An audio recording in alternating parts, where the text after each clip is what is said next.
moving at lightning speed this afternoon. Anne-Marie Rennie, calling from the Scottish borders. Is it leaving you a bit dizzy? Hello. Hi. No, I expected this. What I'd like to see is, I'd like to comment on Margaret Beckett's. She was shocked at the fact that we never had any legal right to leave them with a holiday pay. She'd no right for holiday pay before we joined the EEC. Well, having lived in Clydebank and been brought up with unions, I think it was a shocking dereliction of duty that Labour hadn't already fought for that, because the unions paid enough money into Labour. So I think what they're giving as the excuse that workers' rights, I think that's just a red herring. So if they really cared about workers' rights, we would have had the right to work for pay. So what do you want to happen? Yeah. Been in Parliament long enough. Anne-Marie, what do you want to happen next, and who would get your vote? Well, I've always been Scottish nationalist, but now they're wanting to join the EU. That's out. But I suppose if there was a Brexit candidate up here, I'd go there. Now, I think today, I think they've only really put no deal closer to it. Okay, Anne-Marie. Okay, Anne-Marie, thank you very much. Let's go. Bill Geach, who's been so patiently waiting in Cornwall. Hello, Bill. Thank you very much for your patience. It's a busy old afternoon. I'm sorry about your wait. What did you want to say? Well, I'm a Leaver, and I don't understand all these people that want a second referendum. I mean, what we need to do is get our politicians and give them a kick up the backside. I mean, the decision was made to leave initially. They've sent Boris or the Prime Minister to Brussels again to get another agreement, which should be scrutinised. After the agreement's voted through, why don't we get all of the politicians, all parties, and have cross-party discussions on the way forward with trade discussions and who we're going to deal with. I mean, they're all paid vast amounts of money. Yeah, I mean, they did, discuss this about having some kind of unity government, and that didn't get very far, did it? So how are you going to get cross-party consensus on anything? I'm not saying that unity government, because we have a government. Okay. And you've got to put that as number one. But if they're split in so many ways and with such gulfs between them, how are you going to get them to work together? Well, easy. You have committees and forums to scrutinise our laws and things that go through Parliament. I mean, those committees can surely all cross-party sit down and work out the way we're going to go forward after that, because this is only initial stage. I hear the frustration, Bill. I hear the frustration. We're going to take a call from John. We're going to hear from Jean. We're going to hear from Digby. John Oliphant calling us from East Sussex. What do you want to say? Oh, hi. I was a Remainer in 2016, and I'm still a Remainer because I was afraid of the impact on the union with Scotland.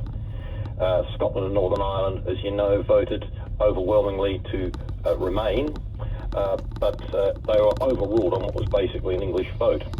And I can see that if we go out of the EU with special privileges for Northern Ireland, Scotland will rightly say, why not us? Okay. And obviously for independence. Okay, Digby Barker, what did you want to say? Calling us from Wiltshire. Hi. Good afternoon. Hi, Digby. I phoned in when I heard an earlier caller saying that their vote in the 2016 referendum to leave needed to be respected before any second referendum could even be contemplated. And my point is that as that referendum was just a consultative referendum, i.e. just an opinion poll, and that Parliament and the country has spent 3.5 years and the public purse, I think, about £70 billion, finding out what leave would mean, I believe that result of the referendum has been fully respected. Okay, Digby, thank you. I'm glad we were able to get you on. You know what, I think we can cross back to the House of Commons now and back to Chris Mason. And Chris, for people who are just joining us, one person started the conversation with, I've got a really bad headache.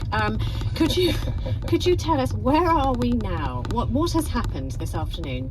What has happened this afternoon, Anita, is that the House of Commons has backed a motion which compels the government to ask Brussels for a delay to the Brexit process, because Parliament on this day has neither endorsed a deal or endorsed a no-deal Brexit. And the law that was passed a few weeks ago in the name of Hilary Benn, the Labour MP, set out that if we got to today, Saturday the 19th of October, and neither of those things had happened, then the government would be compelled to ask for a delay. Had there just been today a vote on Boris Johnson's deal, yes or no, and the Commons had said yes, it would have endorsed a deal, and therefore the Benn Act, which was this safety net, as they see it, to prevent a no-deal Brexit at the end of this month, would have been removed. And the fear of some of those advocating this amendment by Sir Oliver Letwin, the Conservative MP, was that you could back the Boris Johnson deal, but then run out of time between now and the end of the month, given the end of the month is not that far off, and fall out of the European Union without a deal, even if that happened almost by accident. So just to remind people, maybe just joining us, 322 people voted for the amendment, 306 voted against it. What were the tectonic shifts? Everybody's eyes were on the DUP earlier today. What did they do? So the DUP were in seeing the Prime Minister in the minutes before the votes, leading to some speculation, as we were discussing half an hour or so ago, that maybe at the last minute they could swing in back behind the Prime Minister and help get him over the line. And given the majority of 16, that could have been enough if nothing else had changed. But they didn't. They backed the Letwin amendment. We know that they are opponents of the Boris Johnson deal, and so I guess the logic is that they allow a potential extended period to try and get a deal that they are more comfortable with. The twist now in all of this, in this sea of complexity, is that the government next week will press ahead with its withdrawal agreement bill, the legislation it needs to enact Brexit at some stage. And if that were to pass in just under 2 weeks, then we could still leave the European Union at the end of October, even though the government by that stage, via some means or another, have been forced to request a delay to the whole process. Well, I mean, it was billed as being crunch day. I mean, it just seems to have made the situation even crunchier, doesn't it? This will run on and on. Chris Mason, thank you very much indeed from Westminster, and of course the excellent Brexit cast for all your Brexit needs should you want to listen. That is it from us. It's been a very long and very busy programme. We'll be back same time next week. Till then. Any Answers was presented by Anita Arnott and produced by Mary Devine. Well, due to today's events in the House of Commons, our schedule has changed a little this afternoon. But one thing we will bring you is an extended edition of PM, bringing you the latest news and analysis from Westminster.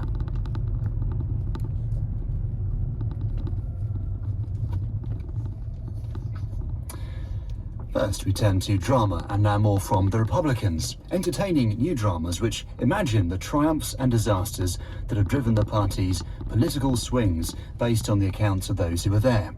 And today we revisit some disturbing memories through the eyes of a storyteller with her own peculiar angle.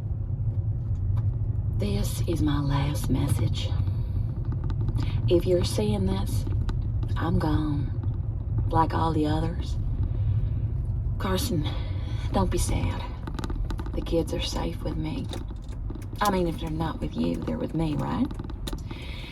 And to the rest of you, still there throughout the world, this is Luella Harkrader, U.S. Marine Gunnery Sergeant, talking to you from the heavenly clouds, where Jesus. I'm sorry. Oh, yeah. Maybe it's kind of easier if I take this.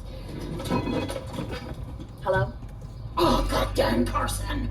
I was right in the middle of something here. Oh, you got a filthy mind. I was recording my show. Why would I know anything about that? I've been at home all day, been watching the TV like everyone else in this country. Very funny. Are we done? Goodbye then, Carson. Look after yourself. I didn't mean anything, but you'll see. Today, it's surely today. You too!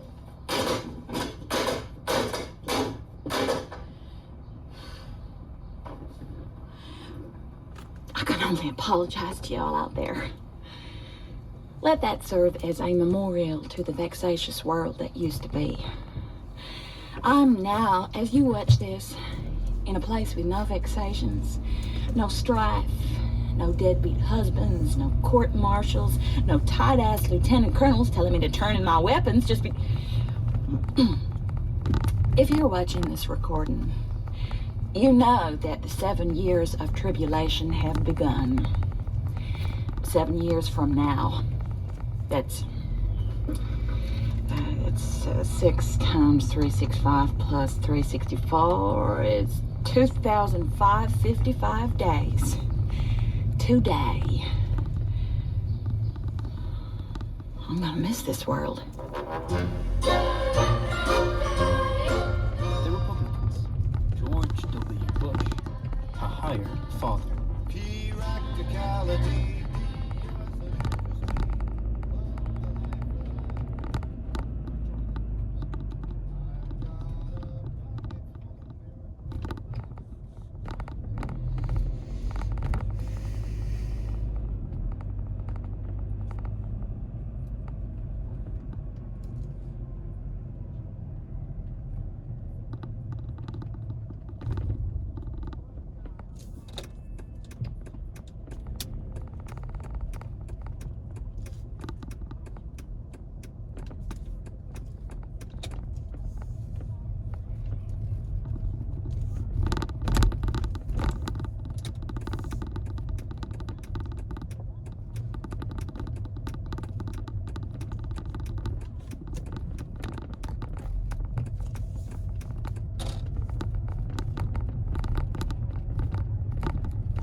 George did not receive a single job offer.